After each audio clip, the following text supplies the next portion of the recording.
পিছিয়ে গেল ইন্ডিয়া জোটের বৈঠক। বিষয়টি নিয়ে কটাক্ষ অসম বিজেপির। ইন্ডিয়া জোট রোগাক্রান্ত ছিল, বর্তমানে ইন্ডিয়া জোট আইসিইউয়ে আছে। বুধবার বিরোধীদের কটাক্ষ করে মন্তব্য করেন অসম প্রদেশ বিজেপির মুখপাত্র মনোজ বৰুৱা।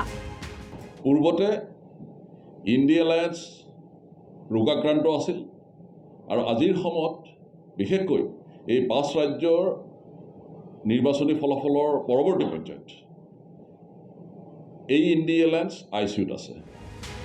শুধু কটাক্ষ নয়, ইন্ডিয়া জোটের বেহাল দশা কেন হলো তাও ব্যাখ্যা করেন তিনি।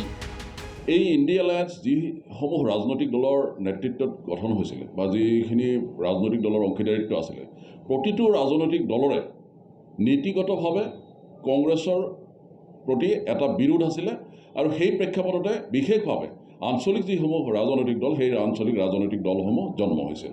আপোনালোকে সমাজবাদী পাৰ্টিৰ কথাই লক্ষ্য কৰক বা অন্যান্য যিসমূহ আঞ্চলিক ৰাজনৈতিক শক্তি আছে, তৃণমূল কংগ্ৰেছৰ কথাই কওক বা অন্যান্য যিসমূহ ৰাজনৈতিক শক্তি আছে, প্ৰতিটো ৰাজনৈতিক শক্তিয়ে ইণ্ডিয়া এলায়েন্সৰ অংশীদাৰিত্ব থকা যদি লক্ষ্য কৰা হয়, পূৰ্বতে তেওঁলোকৰ কংগ্ৰেছ বিৰোধিতাটোৱে মূল অস্ত্ৰ আছিল আৰু পৰৱৰ্তী পৰ্যায়ত কেৱল মাত্ৰ ক্ষমতাৰ স্বাৰ্থত এই ৰাজনৈতিক দলসমূহে তেখেতসকলে ইণ্ডিয়া এলায়েন্সৰ নামত একত্ৰিত হ'ল। 6 ডিসেম্বর ছিল ইন্ডিয়া জোটের বৈঠক, কিন্তু 5 রাজ্যের বিধানসভা নির্বাচনের ফলাফল সব হিসেব গড়মিল করে দিয়েছে।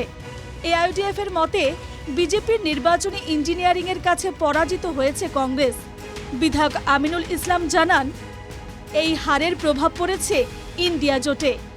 বিগত যে নির্বাচন হয়েছিল আমি অত্যন্ত আশাবাদী আছিলো আৰু গোটেই ভাৰতবৰ্ষৰ যিটো প্ৰচাৰ আমি দেখিছিলোঁ যে কংগ্ৰেছে যথেষ্টখিনি ভাল কৰিব আৰু বিজেপিৰ যিটো মোদী ৱেব এইটো বিনষ্ট হৈছে, বিজেপিৰ পৰাভূতত স্পষ্ট। কিন্তু বিজেপিৰ যিটো ইলেকশ্যন ইঞ্জিনিয়াৰিং, তেখেতসকলে মোদী ৱেবটো জীয়াই ৰাখিবৰ কাৰণে ৰেভৰি কৰি মানে বিভিন্নভাৱে হিতাধিকাৰী সৃষ্টি কৰি যিটো ভোট ল'লে আৰু ৰাম মন্দিৰৰ নামত যিটো ভোট ল'লে, হিজাবৰ নামত ভোট ল'লে, পলিগামীৰ ওপৰত ভোট ল'লে, কেটেল প্ৰটেকশ্যনৰ ওপৰত ভোট ল'লে, বিভিন্নভাৱে হিজাব 3 তালাকৰ ওপৰত ভোট ল'লে, তো এনআৰচিৰ ওপৰত ল'লে, এই যিবিলাকৰ ওপৰত ভোট লৈছে, এই গোটেইখিনিৰ জৰিয়তে এটা কথা স্পষ্ট হৈছে, তেখেতসকলে এটা বেলেগভাৱে পলিটিক্স কৰিছে, যিটো ইলেকশ্যন ইঞ্জিনিয়াৰিং বিজেপিৰ অত্যন্ত ষ্ট্ৰং তেখেতে কৰিছে। 5 রাজ্যের বিধানসভা নির্বাচনের ফলাফল ইন্ডিয়া জোটে যে প্রভাব ফেলেছে তা কাটিয়ে উঠতে সময় লাগবে।